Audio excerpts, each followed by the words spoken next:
너무 귀엽죠? 네, 주 예수 그리스도의 은혜와 또 하나님의 사랑과 또 성령님의 교통하심의 역사를 통해서 아이들을 사랑하여 기도의 자리까지 나오신 모든 여러분들에게 큰 은혜가 있기를 소망합니다. 네, 제가 신학교를 다니면서 제일 존경했던 선생님 한 분이 늘 강의 시간마다 하셨던 말씀이 있습니다. 그 말은 무엇이냐면, 과연 여러분들은 이 성경책 66권 그 수많은 말씀들 가운데 과연 너의 삶은 어디에 꽂을 수 있겠느냐, 이런 질문을 하셨습니다. 사실 저는 아무 생각 없었습니다. 그냥 교수님께서 그런 말씀을 하시면 왜 굳이 그런 생각을 할까라는 생각을 하며 그렇게 지냈습니다. 그렇게 지내다가 이제 선생님께서 저를 따로 연구실로 부르신 거예요. 물어볼 게 있어서 너를 불렀다. 그러면서 동일한 질문을 저에게 던지셨습니다. 영광아, 너는 너의 이야기가 성경책 어디에 꼽혀 있길 원하니? 저는 그런 질문을 받고 뭐라고 대답했을까요? 저는 이렇게 대답했습니다. 선생님, 성경은 이미 완벽한데 제 이야기가 들어갈 필요가 있을까요? 그러자 선생님께서는 저를 보며 그래, 너 잘났다 라고 하셨습니다. 그런데 우리가 생각을 해보면 사실 우리는 우리들의 삶을 성경책에 자주 꼽곤 합니다. 정말로 내가 아무것도 할 수 없을 것만 같을 때 우리는 빌립보서 4장 13절 앞에 내게 능력 주시는 자 안에서 내가 모든 것을 할 수 있느니라, 그 말씀 앞에 우리의 삶을 꽂아둡니다. 그리고 믿고 나아가죠. 그리고 주님이 내게 능력을 주셔서 지금 내가 그 해결할 수 없을 것 같은 그 일을 해결할 수 있다고, 주님만 믿고 나아간다면 내가 해결할 수 있다고 믿고 우리는 나아갑니다. 또 우리들 마음 안에 두려움이 자라날 때, 두려워서 덜덜덜 떨릴 때 우리는 또 조심스럽게 나의 삶을 이사야 42장 10절 앞에 꼽습니다. 두려워 말라, 내가 너와 함께 함이라. 놀라지 말라, 나는 내 하나님이 됨이라. 내가 너를 굳세게 하리라. 참으로 너를 도와주리라. 참으로 나의 의로운 오른손으로 너를 붙들리라. 아멘. 우리는 그 앞에 우리의 삶을 꽂습니다. 그리고 우리는 두려움을 극복하고 다시 살아갈 힘을 얻습니다. 어쩌면 그리스도인인 우리들에게 성경 말씀에 내 삶을 꼽고 내가 지금 어디에 어떠한 상황에 놓여져 있는가 고민하며 꼽고 묵상하는 것은 지극히 익숙한 모습입니다. 저는 오늘 이런 우리들의 모습, 성경책 가운데 나의 삶을 꼽는 그 모습을 통해서 우리 모두가 오늘은 이 사도행전, 우리가 읽고 우리가 방금 전에 같이 합독했던 그 말씀 가운데 우리들의 삶을 꽂았으면 좋겠습니다. 그리고 이번에는 우리가 한번 그 뒷이야기를 조금 상상하여 써내려가 보는 것입니다. 한마디로 어떻게 보면 사도행전 29장을 한번 상상해 보는 것이죠. 이렇게 말하면 뭔가 이단같이 들릴 수 있습니다. 뭔가 성경을 쓴다니. 그런데 사도행전 마지막 28장 31절을 우리가 한번 읽어본다면 우리는 충분히 뒷이야기가 있겠구나, 내가 써내려갈 수 있겠구나 하고 상상할 수 있습니다. 제가 읽어드리겠습니다. 하나님의 나라를 전파하며 주 예수 그리스도에 관한 모든 것을 담대하게 거침없이 가르치더라. 아멘. 사도행전의 마지막 말씀을 볼 때는 뭔가 그 이야기가 끝나지 않는 듯한 느낌, 마무리가 되어져 있지 않은 듯한 느낌을 줍니다. 한마디로 결말이 마치 열려 있는 것처럼, 결말이 열려 있기에 우리는 충분히 상상해 볼 수 있습니다. 제가 최근에 정말 재밌게 본 드라마 하나가 있습니다. 나인 퍼즐이라는 드라마인데요. 그 내용은 그 이나라고 주인공이 있는데요. 그 주인공이 그 극 중에서 삼촌을 잃습니다. 살해를 당해요. 그리고 그 살해당하는 현장을 주인공은 목도하고 그 자리에서 퍼즐 한 조각이 떨어져 있는 것을 발견합니다. 그리고 그 주인공은 자신의 삼촌을 죽인 범인을 찾고자 프로파일러가 되고, 그렇게 프로파일러가 되던 중 갑자기 퍼즐 하나가 또 도착하면서 새로운 살인사건이 일어나면서 이 이야기가 시작됩니다. 너무 재밌어서 제가 시간 가는 줄 모르고 본 것 같습니다. 그렇게 한 회가 끝나면 한 사람이 더 죽고 새로운 퍼즐이 나오고, 그렇게 되면서 퍼즐이 한 조각 한 조각 맞춰질 때마다 범인에게 근접하는 듯 근접하지 않은, 뭔가 주인공마저 의심스러운 그런 상황. 그리고 그 끝내 그 드라마는 그 퍼즐을 다 맞추고 범인을 찾고 드라마는 끝이 납니다.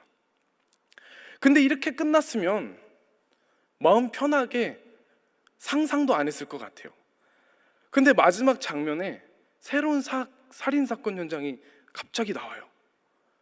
그러더니 거기에 새로운 퍼즐이 놓이고 그 자리에 주인공이 있고, 갑자기 괄호 열고 의미스러운 소리 괄호 닫고 하고 드라마가 끝납니다.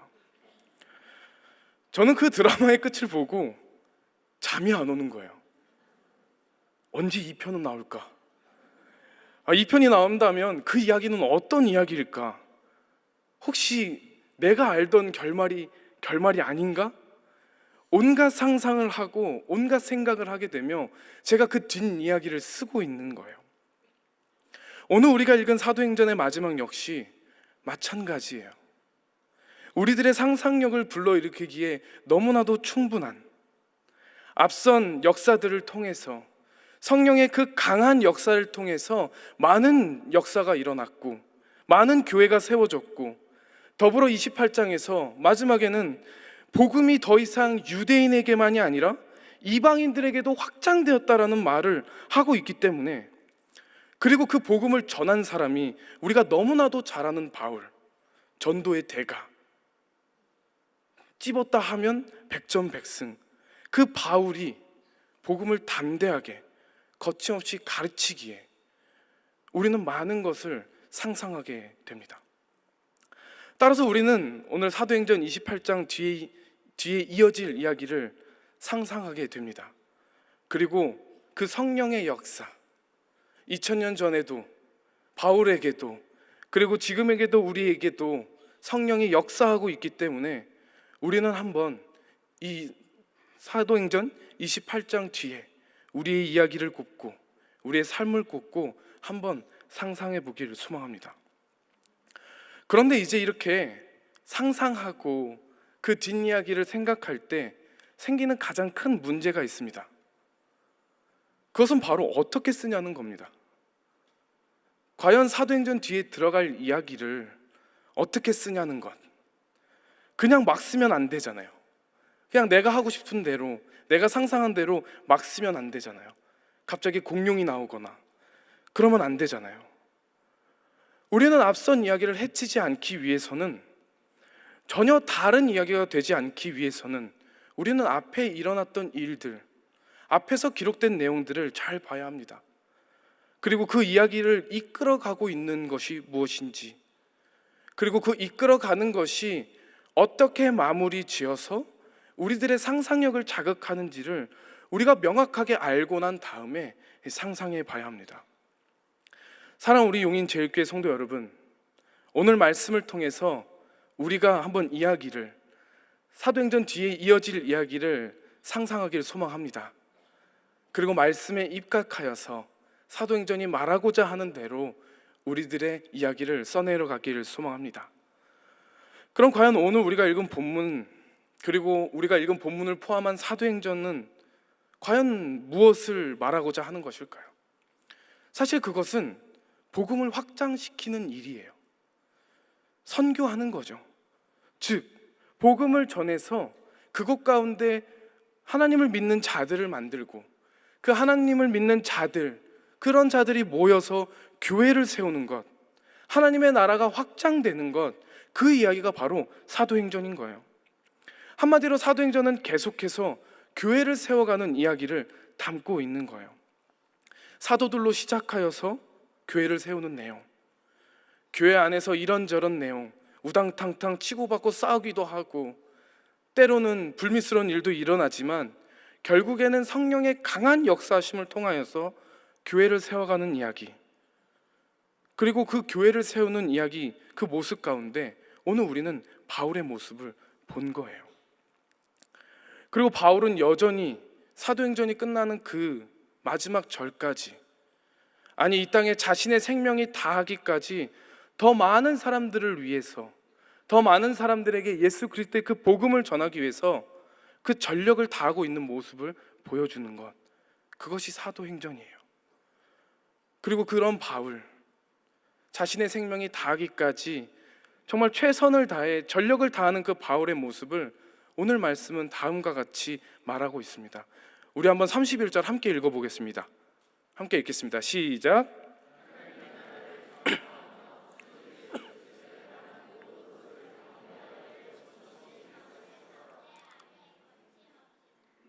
아멘. 네, 바울은 그냥 복음을 전한 게 아니에요. 어떻게 전했다고 말하고 있죠?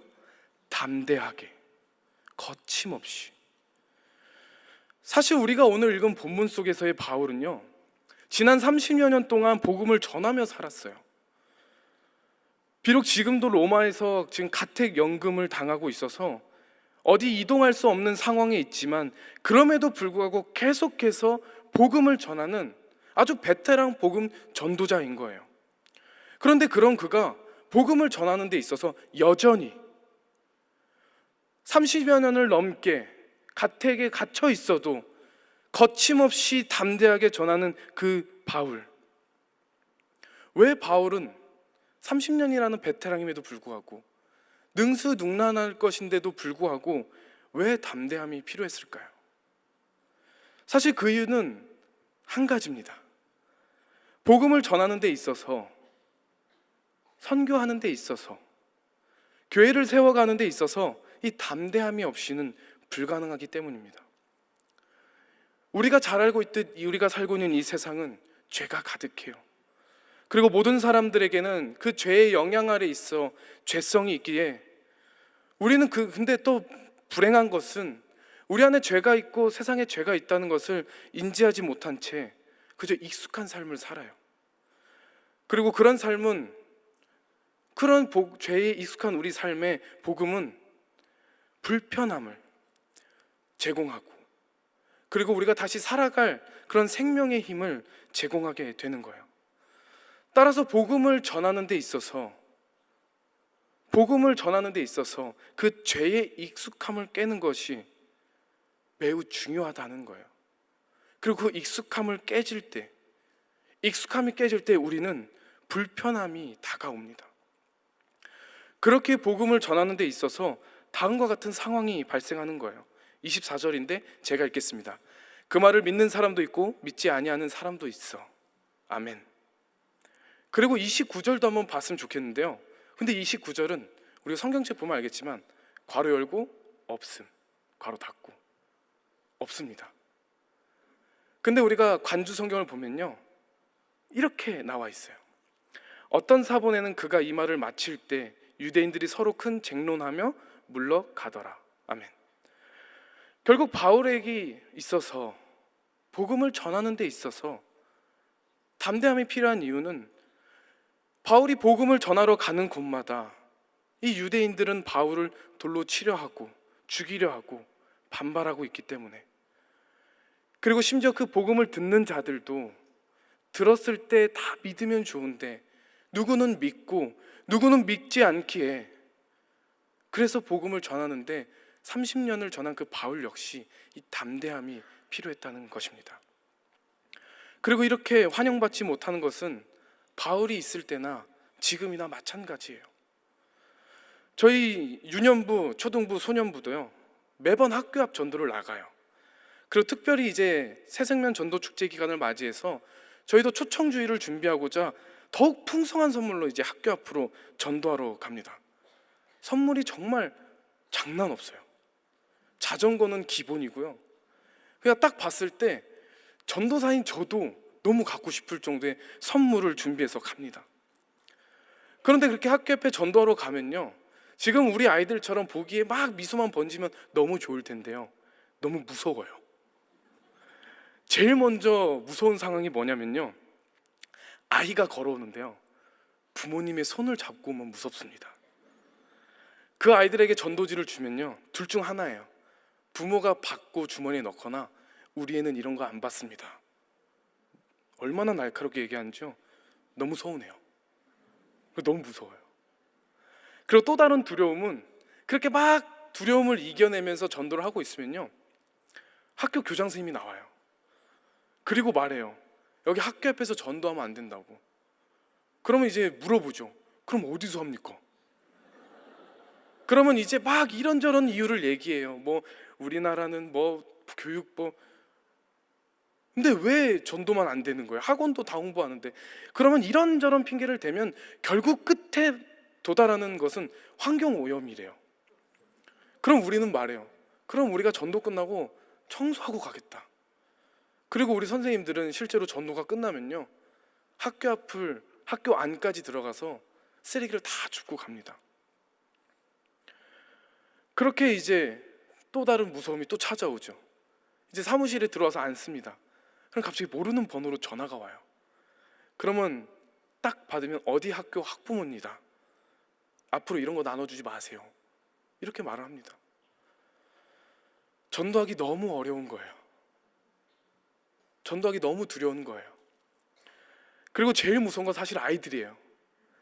더 이상 아이들에게 전도지를 주면서 교회 가면 이거 준다, 교회 가면 맛있는 거 있다 말하면요, 딱 이렇게 말해요. 헤이, 이거 준다고 안 가지. 집에 이미 있어요. 엄마가 2개나 사줬어요. 그러면 5, 6학년 정도 된 애들이 이렇게 말해요. 혹시 현금으로도 주실 수 있어요? 학교 앞조차 전도하기가 쉽지 않습니다. 그리고 이런 상황을 경험할 때마다 참 많은 생각을 하게 돼요. 그리고 매번 느끼는 것은요, 그럼에도 불구하고 우리는 전도해야 된다. 그렇기 때문에 우리에게 필요한 건 뭐다? 용기가 필요하다. 오늘 말씀대로라면 담대함이 필요하다는 거예요. 전도한다는 것은 단순히 전도지를 주고 선물을 주기 위함이 아니라 우리가 거절당할 수 있는 것을 감수하고서라도 우리들이 경험한 그 복음, 예수님의 사랑을 전하는 것이, 그것이 전도란 걸 알기에 우리가 전도하겠다고 먹은 그 결단을 쉽사리 꺾어서는 안 되고, 그러한 거절 앞에서, 두려움 앞에서 우리가 주눅들지 않아야 하기 때문에, 그리고 세상의 그 어떠한 시선 속에서 물러서지 않아야 하기에 전도할 때 용기가 꼭 필요합니다. 즉 담대함이 필요한 거예요. 아마 바울도 마찬가지였을 거예요. 그는 자신이 지금까지 복음 사역을 전하면서 수없이 정말 죽을 위기도 넘기고 모든 상황 가운데에서 뼈저리게 느꼈을 거예요. 전도할 때 있어서 과연 제일 필요한 게 무엇일까? 내가 이렇게 전도 생활을 하고 이곳저곳을 전도행하면서 내게 가장 필요한 게 무엇일까? 그것은 바로 담대함인 거죠. 그리고 그렇게 30년을 여전히 복음을 전하지만, 복음을 전하고 살면 살수록 바울에게 더더욱 더 필요한 것, 바로 담대함이죠. 사랑하는 우리 용인제일교회 성도 여러분, 이 세상엔 죄가 가득합니다. 그렇기 때문에 우리에게 필요한 건 담대함이에요. 죄악이 가득한 이 세상 가운데 빛과 소금의 역할을 감당하기 위해서, 하나님 나라를 전파하기 위해서, 교회를 세우기 위해서 꼭 필요한 것, 바로 담대함인 것입니다. 그리고 이러한 담대함은요, 복음을 전하는데 거기서 국한되는 것이 아니라 사실 바로 자기 자신에게도 꼭 필요한 것이었습니다. 앞서 제가 담대함이 필요했던 이유는 이 죄가 가득한 세상 가운데 복음은 그 죄로부터, 그릇된 삶에서 벗어나게 하는 생명의 힘, 그런 힘이 되기 때문에 복음이 선포되는 곳에서는 이 죄의 익숙함을 깨기 때문에 불편하다고 했습니다. 불편함이 찾아올 수밖에 없다 말했습니다. 근데 그것은 우리들에게도 마찬가지예요. 우리들도 여전히 우리 안에 죄가 있습니다. 그리고 그 죄는 우리로 하여금 이 익숙한 삶에서 안주하도록, 불편함을 가지지 못하도록 계속 유혹해요. 아마 바울도 마찬가지였을 거예요. 바울도 사람이고 죄인이에요. 바울도 30년을 가까이 복음을 전하는 삶을 살았지만 여전히 자신도 복음 안에서, 복음 앞에서 새로워져야 한다는 것을, 불편함을 감수해야 한다는 것을 알고 있었던 거예요. 그러기에 역시 필요한 것은 담대함인 거죠. 그래서 저도 그런 불편함을 지금 스스로 만들면서 좀 살고 있습니다. 또 학교 얘기가 나오는데요, 제가 또 그 선생님이세요. 그 선생님 수업을 듣다가 그 선생님이 저한테 딱 이렇게 질문을 하시는 거예요. 그리고 그 질문은 저를 되게 충격 먹게 했습니다. 저한테 그렇게 딱 말씀하셨는데, 너 성경은 읽냐? 라고 물어보는 거예요. 근데 그런 질문을 받는데 사실 조금은 어이가 없었어요. 왜냐면 그래도 신학을 공부하는 데 있어서 가장 중요한 게 성경이거든요. 성경이 없이는 신학을 할 수 없기에 가장 중요한 것, 성경. 그리고 신앙생활을 하는 데 있어서도 가장 필요한 건 성경인데, 그 선생님께서 저에게 성경 읽냐고 물어보는 거예요. 그래서 사실 그때는 그냥 읽어요 하고 넘어갔습니다. 그런데 이제 제가 그 말이 계속 생각나는 거예요. 그래서 잘 생각해 보니까 제가 착각을 하고 있었던 거예요. 제가 신학 공부를 하겠다고 책을 읽으면서 그 책 안에 있는 성경을 읽으면서 읽었다고 생각하고 살아가고 있던 거예요. 그래서 저는 진짜 내가 성경 읽는 게 필요하구나 라는 걸 느끼고 다짐을 했습니다. 하루에 꼭 3장씩 읽자. 그래서 저는 바로 서점 가서 새로운 성경책 하나를 샀습니다. 그리고 집에 가져와서 읽었어요. 근데 그렇게 처음 몇 장 읽다가 다시 원래대로 돌아가는 거예요. 다시 성경을 읽지 않던 때로. 그리고 그러한 모습을 제가 은연중에 발견하게 된 거예요. 그러면서 제가 깨달은 게 하나 있습니다. 아마 여기 있는 모든 분들도 마찬가지일 텐데요, 내가 성경을 오늘 진짜 읽지 않겠다, 나는 죽어도 오늘 성경을 읽지 않을 거야, 다짐하는 사람 없습니다. 내가 오늘 성경을 읽고 자면 내가 눈에 가시가 돋고 내가 눈에 먼지가 들어간 것처럼 잠도 안 올 거야, 그런 다짐하고 살지 않습니다. 우리 늘 다짐해요. 성경 읽어야지, 성경 읽어야만 해, 오늘 못해도 3장은 읽고 자자, 우리 그렇게 다짐하잖아요. 하지만 우리가 일상을 살다 보면요, 이 일상에 익숙한 나머지 잊어버리는 거예요. 성경을 읽지 않겠다고 다짐한 게 아니라 읽어야 한다는 걸 잊고서, 그리고 집에 들어가서 그대로 휴식을 취하는. 그래서 저는 한 가지 저만의 불편함을 만들었습니다. 제가 그래서 집을 나갈 때는 무조건 책상에 있는 스탠드를 켜고 가요. 그리고 그 불빛 아래는 성경책이 있게 만듭니다. 그러면 이제 하루를 밖을 나가서 하루를 열심히 살고 들어오면요, 그 들어올 때까지 까먹고 있어요. 내가 성경을 읽어야 된다는 걸. 그리고 집에 들어오면요, 깜깜한 방에 빛이 한 줄기 쭉 책상에 비추는데 거기에 성경책이 보입니다. 성경만 밝게 빛나요. 그러면 이제 또 고민이 됩니다. 읽고 자야 할까, 씻고 읽을까, 온갖 고민을 하게 됩니다. 그런데 저는 불편함을 택하고자 빨리 씻고 자고 싶지만, 빨리 씻고 쉬고 싶지만 성경을 읽고 씻고 자자, 그렇게 하루에 3장씩 읽고 자고 있습니다. 그리고 그게 너무 불편하지만, 너무나도 힘들지만 제가 꼭 하루를 지키는 저만의 루틴이 되었습니다. 사랑하는 여러분, 30년을 넘게 복음을 전하며 그 복음을 전하고 복음을 읽는 것이 일상이었던 바울도 여전히 자기 자신을 복음 안에서 매일매일 새로워져야 한다는 그러한 불편함 가운데, 자신이 죄로부터 익숙함에서 벗어나기 위해 불편해져야 한다는 것을 감당하고자 바울은 담대하게 했습니다. 사랑, 우리 용인제일교회 성도 여러분, 여러분들도 하나님 나라를 위해 일상의 불편함을 선택하는 그러한 담대함을 가지기를 소망합니다. 그럼 이제 우리가 드디어 궁금한 게 생겨요.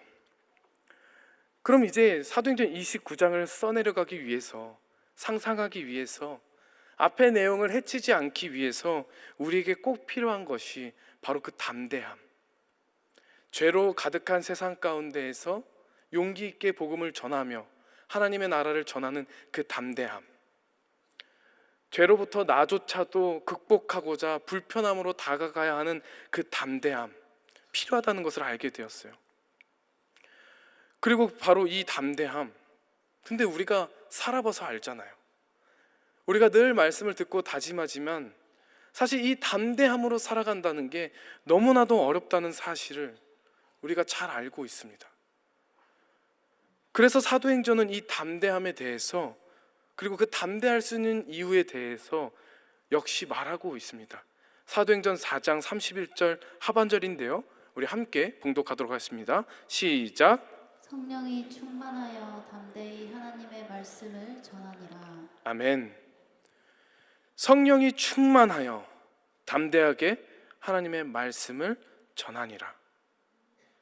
성령이 충만하여 담대하게 하나님의 말씀을 전한다고 말하고 있습니다.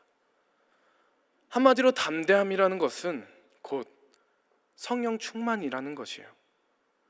내가 담대하고 싶어서, 내가 용기 있게 나아가고 싶어서 내가 의지로서 가지는 그런 담대함이 아니라 오직 성령의 충만함 앞에서 성령이 우리와 함께 하시기 때문에 가질 수 있는 것, 그것이 바로 사도행전이 말하고 있는 담대함이라는 거예요. 그리고 우리가 이러한 담대함, 성령의 충만함, 성령이 함께 할 때 일어나는 일 역시 사도행전은 다음과 같이 말하고 있어요. 제가 읽어드리겠습니다. 1장 8절인데요, 오직 성령이 너에게 임하시면 너희가 권능을 받고 예루살렘과 온 유대와 사마리아와 땅끝까지 이르러 내 증인이 되리라 하시니라. 아멘.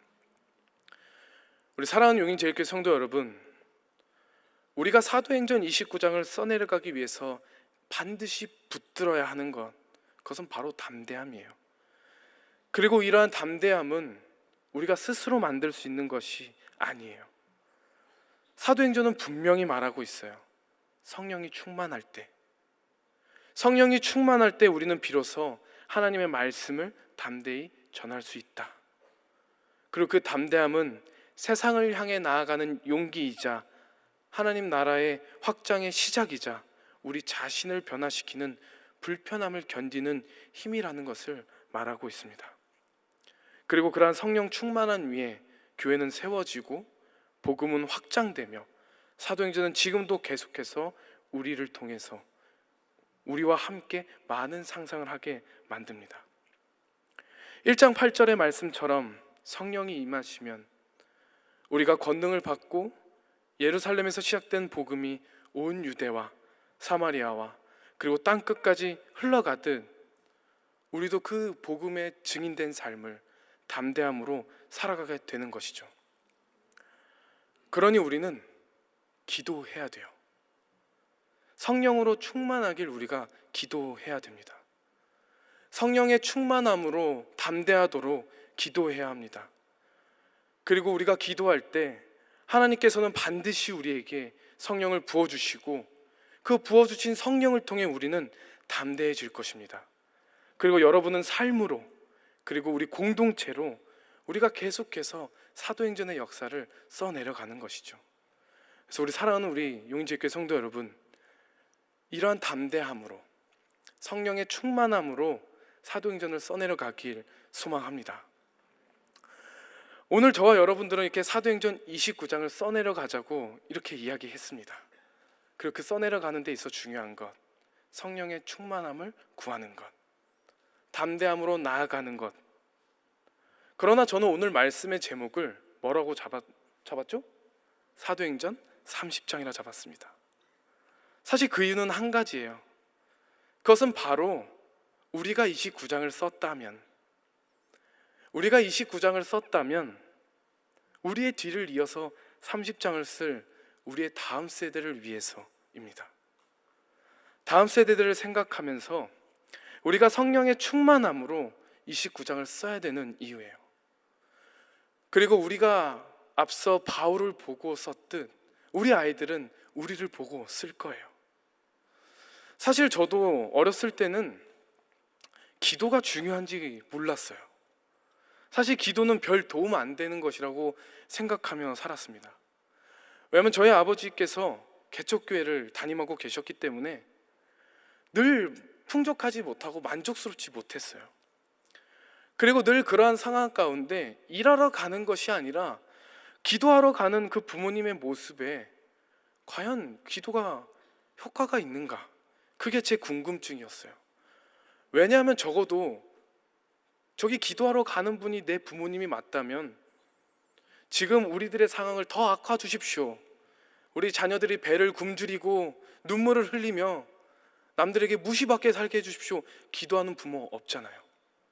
분명 부모님도 모든 부모님들의 마음처럼 하나님, 지금 이 상황을 극복하게, 우리 고난으로부터 견디게 해주시고 우리 자녀들은 굶주리지 않도록 해달라고 기도했을 거예요. 근데 여전히 상황은 변하지 않는 거예요.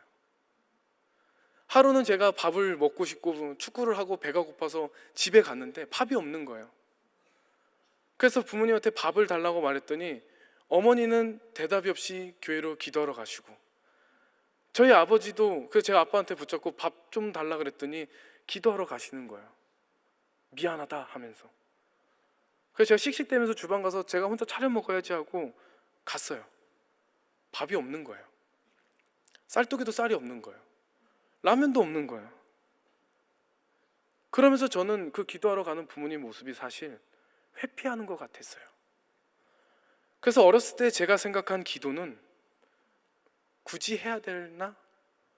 우리의 삶에 도움이 되나? 였던 거예요. 그런데 제가 하나님을 만나고 나서, 하나님과 인격적인 경험을 하고 나서 돌아보니까요, 저도 힘들면 기도하고 있더라고요. 부모님이 기도하러 갔던 그 모습대로, 부모님이 하셨던 그 모습 그대로 제가 하고 있는 거예요. 그리고 그렇게 할 때 이전에는 기도가 아무 효과도 없고 쓸모가 없다 생각했지만 지금은 그 무엇보다, 세상의 그 어떤 것보다 기도만이 살 길이라는 것이라고, 부모님이 붙잡고 매달렸던 그 하나님, 그 하나님을 붙잡고 매달리는 것만이 내가 지금 이 삶을 극복할 수 있는 유일한 방법이라는 것을 제가 깨닫게 되었습니다. 사랑하는 우리 용인제일교회 성도 여러분, 우리가 앞서 29장을 쓸 때 우리가 바울을 보았어요.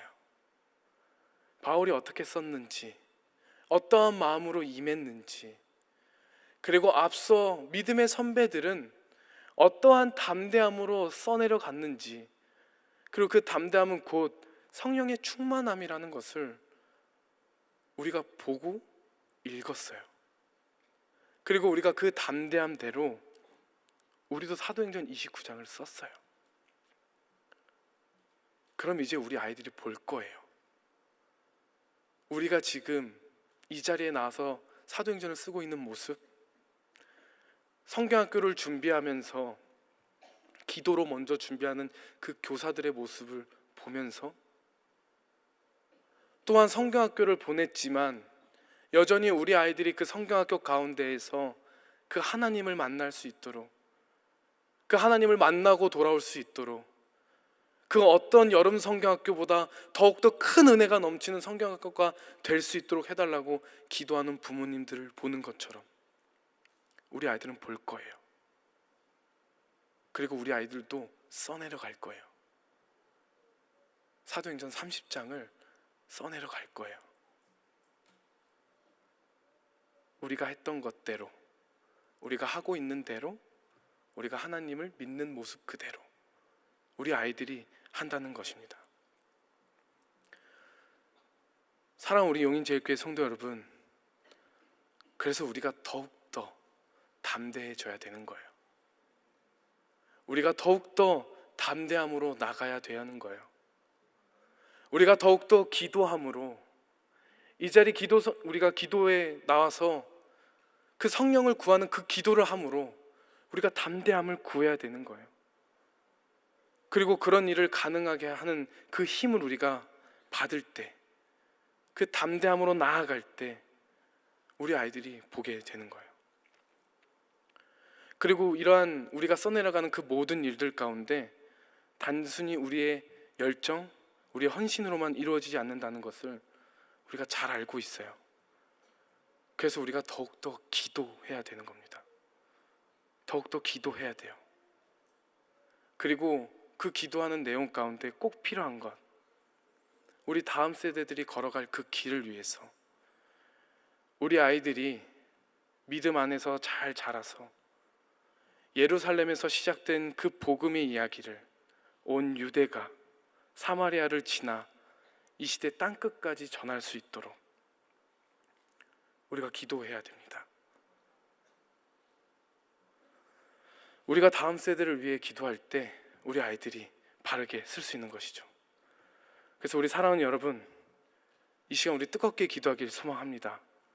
우리 아이들이, 우리의 다음 세대 아이들이 성령의 충만함 가운데에서 담대하게 복음을 전하고 이 땅에 새로운 교회를 세우고 계속해서 하나님의 나라를 확장해 갈 수 있도록, 사도행전을 계속해서 써내려가는 주인공이 될 수 있도록 우리가 기도해야 됩니다.